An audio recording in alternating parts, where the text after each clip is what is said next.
जैसे चंद्रशेखर आज़ाद जी ने ज़बरदस्त बात की, जब यह हमें भी हमारी बात नहीं सुनी जाती तो हम भी वेल में आते हैं कि मजदूरों का गला मत घूंटिए, चाहे महल आपका बने महल किसी का बने, उसमें मजदूरों का खून होता है। अगर हम उनके खून की कदर, अगर हम उनकी मेहनत की कदर न करें तो वो बहुत बड़ा अन्याय होगा।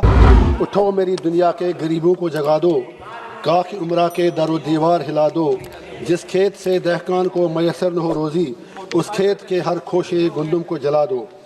चेयरमैन साहब, पब्लिक सेक्टर की हालत क्या है मैं आपको अपनी मिसाल से बताता हूँ। 2008 में मैं भी पब्लिक सेक्टर में काम करता था। 14 साल के बाद जब मैंने नौकरी छोड़ी, 2008 से आज 2026 है और अभी तक कुछ मेरे एरिया वहाँ बकाया है, तो आप उससे अंदाज़ा लगा सकते हैं कि क्या मज़दूर की हालत क्या है। मेरे प्रॉफिट का कहना है कि मज़दूर को मज़दूरी जो है वो पसीना आने से पहले दिया जाए, और क्या वजह है कि आज आप मज़दूर से उसके स्ट्राइक करने का भी हम हक छीन रहे हैं। आज जम्मू कश्मीर में आप हैरान हो जाएंगे जानकर कि जो कैजुअल लेबरर्स फैक्ट्रियों में, कारखानों में, महकमों में लगे थे जम्मू कश्मीर में, हज़ारों की तादाद में आज वो हड़ताल नहीं कर रहे हैं। उनके बच्चे आज, जो बच्चों की एज जो 20-22 साल है, जो कैजुअल लेबर वो 50 को क्रॉस कर चुके हैं, लेकिन रेगुलर अभी तक नहीं हो रहे हैं। तो मैं सरकार से गुजारिश करूंगा, आज मिनिस्टर साहब के लिए पॉसिबल नहीं होगा अब इसमें अमेंडमेंट लाना, फ्यूचर के लिए कम से कम एक नेशनल पॉलिसी लाएं, regularisation of casual labourers, daily wagers, चाहे कारखानों में, सरकारी विभागों में, ताकि वो लोग जो दर बदर की ठोकरें खा रहे हैं उनका चूल्हा कम से कम चले।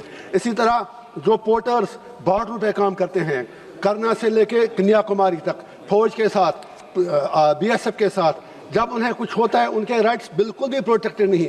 अभी सर जम्मू कश्मीर में 2 पोर्टर बारामूला में काम करते करते जहाँ बाक हुए, मामूली उनको मुआवजा मिलता है, कोई कंपनसेशन नहीं।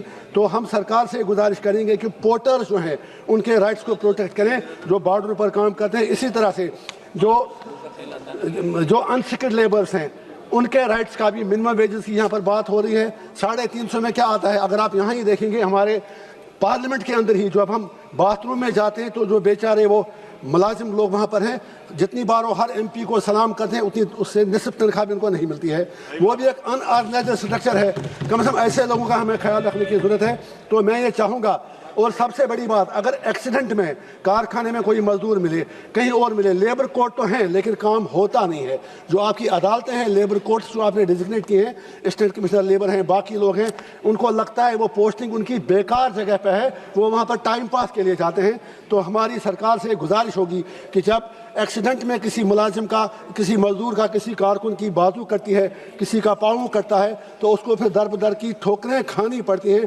तो मेहरबानी करके उन चीज़ों की तरफ ख्याल दिया जाए। और आखिर पर सरकार से मैं यही गुजारिश करूंगा कि जैसे चंद्रशेखर आज़ाद जी ने ज़बरदस्त बात की, जब यह हमें भी हमारी बात नहीं सुनी जाती तो हम भी वेल में आते हैं। जब आप मजदूरों का गला काटेंगे, अब आप 100 से 300 आ जाइए, 51% आएंगे तभी यूनियन बनाएंगे, फिर सारे देश कैसे। बस जस्ट 30 सेकंड मेरी सरकार से इतनी गुजारिश है कि मजदूरों का गला मत घूंटिए, चाहे महल आपका बने महल किसी का बने, उसमें मजदूरों का खून होता है। अगर हम उनके खून की कदर, अगर हम उनकी मेहनत की कदर न करें तो वो बहुत बड़ा अन्याय होगा। आपका बहुत बहुत शुक्रिया।